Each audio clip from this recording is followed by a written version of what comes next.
ndrety moa zay zanany a ny zanany lamatoato a zara teo koa zanany a de nikasa ary efa niomana anao izany jobily fa efapolo taona niangaliny Rabenarivo Josepha Robert antsoina hoe Jojo Vampira izany a ny jobily fa efapolo taona nandritran'ny 727 ka hatramin'ny 4 tonga ny fotoana ankehitriny a izay nikeny fianakaviana anantanterahana azy izany hoe izy io a dia atao a ao amin'ny kianjany kanto ao Mahamasina fanangatahana ihany moa ny kianja amin'ny tapo satria ao no tena fanaovana ny atony tamin'ny fotoana zany kanefa moa noho ny fisian'ny jeu de Gilles dia tsy azo le izy dia izay natonga an'izy atao anatin'ny kianjany kanto atao amin'ny asabotsy voalohan'ny volana jolay manomboka amin'ny 2 ora ny fianakaviana no mikarakara azy a dia manentana antsika rehetra satria andro ray toazato ho an'ny fianakaviana ho tonga anatrika asy andray anjara amin'izany jobily fankalazana izany izy io moa zay dia sokatra manomboka amin'ny 2 ora ny fandarana isy ao dia isy ny ady totondry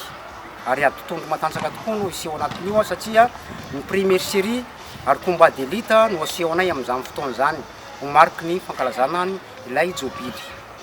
manarak'izay koa dia isaorana lehibe de lehibe ny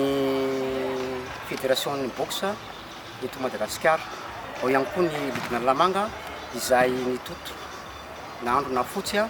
nanampy anay a lehibe de lehibe mikasika n'ity fanomahana ny jobily ny rainy ity ko manentana antsika rehetra ho tonga hiara anotsona izany a itsika menakavy ny tsara ho marina dia anisan'ny tsangana ho iaho rangahy io a nitondra ny avon'ny Madagasikara mikasika ny ady totondry a na teto an-toerana zany a na tany ivelany ary anisan'ny entraîneur ihany koa izy a nitarika an'izany ady totondry zany napita hafatra be be tamin'ny mpanao ady totondry rehetra teto Madagasikara koa manasasika fa andro ray toazato tsy adino koa fa isy ny surprise ho avy amintsika ao a anafana ny lanonana zay tsy lazaiko eto fa eo tsika mahita azy koa manasa antsika rehetra aza dina ro ny fotoanantsika amin'ny 1er jolay manomboka amin'ny 2 ora ny tiana ho fantatra dia maro a ireo namana izay tokony ho asaina koa manasa antsika rehetra le boxeur taloha reny a izay niaraka taminy a ho tonga anatsika an'izany a fa voninahitra ho antsika menakavy tsy mijanona eto ihany fa ito izy io a ary mbola vonina ihany koa ny fianakaviana anandratra avo a izany boxe anglaise zany ho raisina Antananarivo ray manontolo zany a ny fankalazana amin'ity fotoana ity ary ny ady totondry izay andeha eo a dia ady totondry tena hiasa tokoa le ady totondry a satria anisan'ny elita daholo ny ady amin'ny fotoana io ho an'ny mpandray anjara aloha araka mampandray anjara azy a mendrika sirariny tokoa raha omena valisoa izy ny eritreretinay moa dia anome certificat ho an'ny mpandray anjara zay ary misy enveloppe kely surprise a ho an'ny zareo tsirairay avy izy ty anisan'ny santatra ambavarano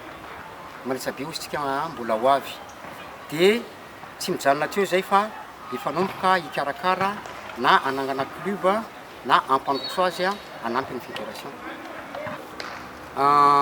matetika ary mahita ary mijery a ny entraînement reny mpanao totondry reny hita koa efa misy fivoarana lehibe de lehibe a ny mpanao totondry a eto Madagasikara minisy manantena koa nefa fa tsy janona amin'izao fa anisan'ny sanga Madagasikara rehefa sangany atsamizigny Madagasikara minisy manantena fa androso Madagasikara raha mikasika ny ady totondry